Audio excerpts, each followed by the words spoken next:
Toronto home sellers struggle to sell their homes as 20,000 active listings sit on the market. Wait a second, I thought Bank of Canada just cut rates at the end of January, and I'm hearing realtors are saying the market is heating up. So what is actually happening? As always, I'm going to cut out the fluff and give it to you straight, because real data and the truth tells us something else. Hello everyone, my name is Dilyar Murat. I'm a real estate broker here in the Greater Toronto area.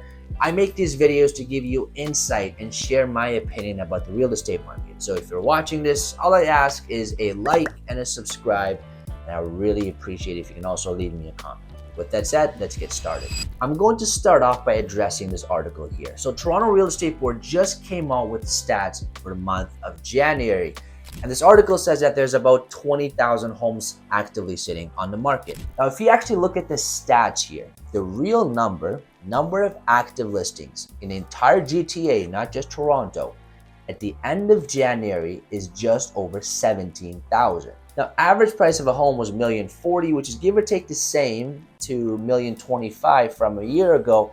And it's taking roughly the same time to sell a home. Last year, this time, we had about 10,000 active listings. Currently, we have over 17,000. That means there's now over 70% difference. There's 70% more homes for you to choose from if you were to buy a home today. Now, new listings have gone up by almost 50%. Active listings are very high, but sales have actually gone down.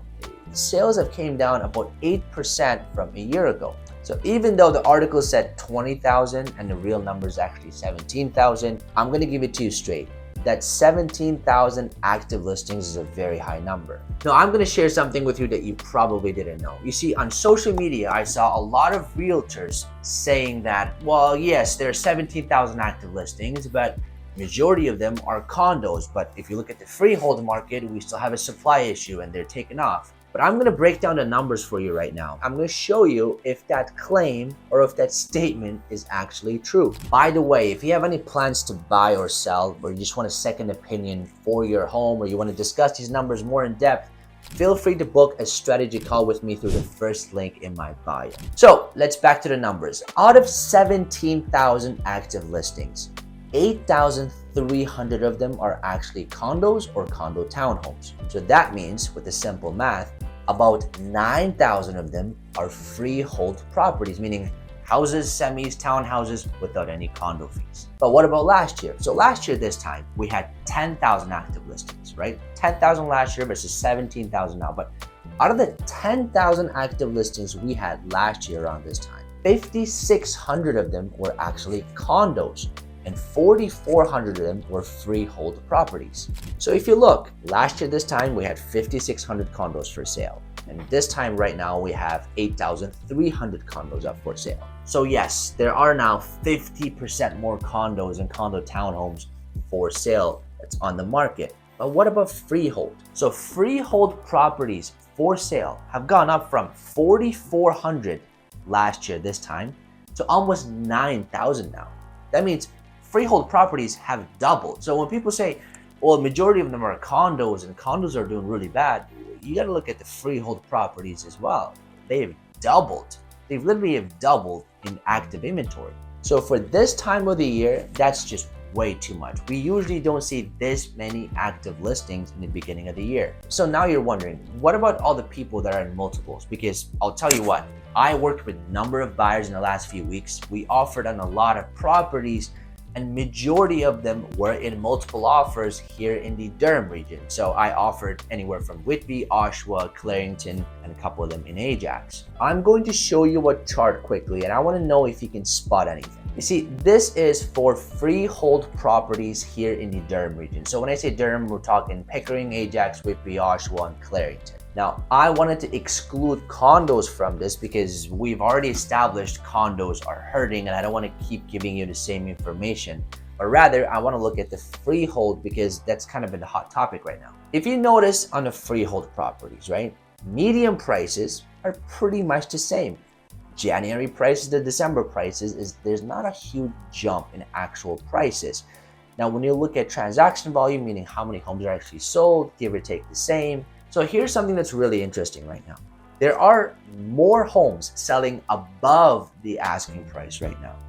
There are less homes selling below asking price, and these homes are selling much quicker. But the final sale price, despite selling over asking, is still same or very similar to that of December. So what is really going on? Let me tell you what I think is really going on.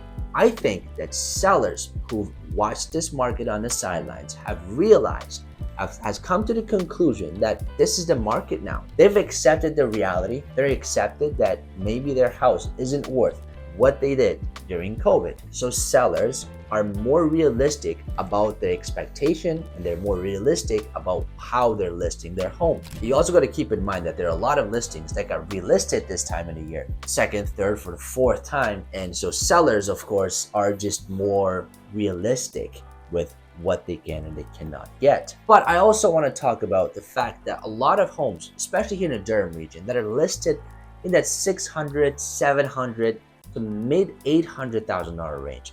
The freehold properties with the garage, with the backyard, with the basement, in a good neighborhoods are going quick. They're going in multiple offers.